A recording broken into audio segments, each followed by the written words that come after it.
Hey guys, Mike here. So today's cult classic review is 1994's Pulp Fiction, starring John Travolta as Vincent Vega and Samuel Jackson as Jules Winfield.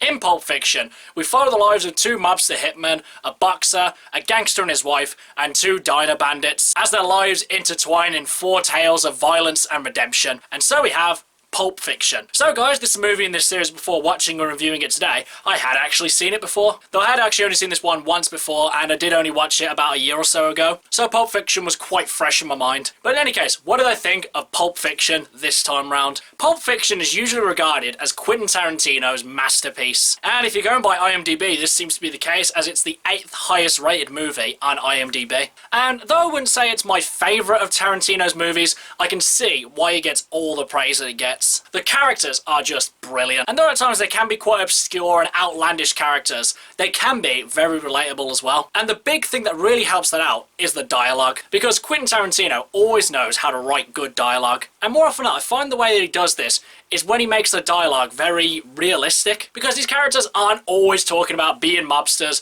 or being a boxer or being gangsters. More often than not, they're just talking about simple, mundane things, like the difference between a quarter pounder and the El Royale or something like that. Or when they're talking about one time that they appeared on TV and their character had these silly jokes. And I find that Pulp Fiction is usually at its best when the characters are having just simple conversations like this. Though more often than not, it doesn't really hurt to have Samuel Jackson quote a Bible verse at a guy before he kills him. You know, it's just the little things like that that make the time really entertaining. Though one part of the film I really kind of question the necessity of is Christopher Walken's watch story. When I first watched this, I thought, you know what, this is a decent scene, well acted, and the story's quite interesting.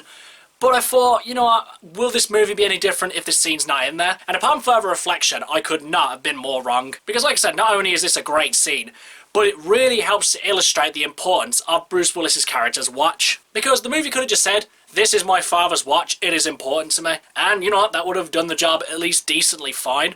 You would have known that the watch was important to him. But going back to the character's childhood, basically at the start of their life, and having them being told this detailed story about how this watch has been passed down from generation to generation, talking about each man and what they had to do to keep the watch, it really helps to set the importance of the watch, and why he would risk his life to go back to his apartment when there could be people there just to get it back. So again, another great scene. Though I'd say another big problem I had with Pulp Fiction when I went into it was the fact that pop culture kind of ruined this movie. Because I've seen so many scenes in this movie parodied throughout the years. I mean, the gun shop torture scene, they'd even parodied that in The Simpsons. But still, these scenes are really great, even though I had basically seen them before. But I'd say the character that is pretty much absolutely ruined in this movie is Winston Wolf. Because over here, we have these direct line adverts where the character, Winston Wolf, will appear in them, and he'll tell the people about calling direct line to solve their problems.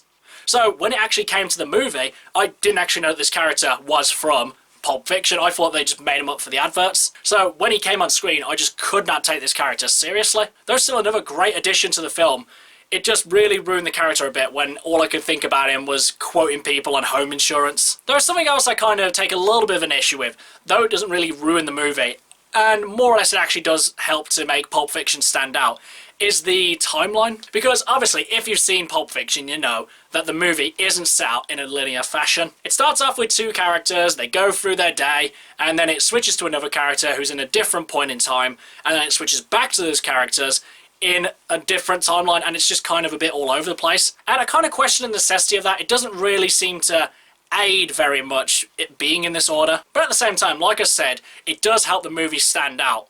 And it just makes it a little bit more interesting, because Tarantino could have really put this in an order where the whole thing just didn't make sense. But it's presented in a very clear-cut and understandable way that, you know, you're never really lost with where the story is. Though I imagine someone's probably put this movie in a linear order, and probably watching it, you know, it might not have even the same feel. But nonetheless, doesn't ruin the movie. And I'm honestly kind of surprised that Pulp Fiction isn't labelled as a comedy, because despite the violent nature of Pulp Fiction, at times it can be really hilarious, and it always manages to find a nice balance between the two. So guys, would I consider Pulp Fiction a personal cult classic, and would I recommend that you guys should see it? To be honest, you don't even really have to watch this movie to know what an impact it's had on cinema, and though Pulp Fiction isn't my favourite Tarantino movie, I can see why it's so many other people's favourite movie. It balances so many different genres, it's got amazing characters, the pacing's excellent, the dialogue is amazing, and overall Pulp Fiction is just an amazing watch. But would I recommend that you should watch Pulp Fiction?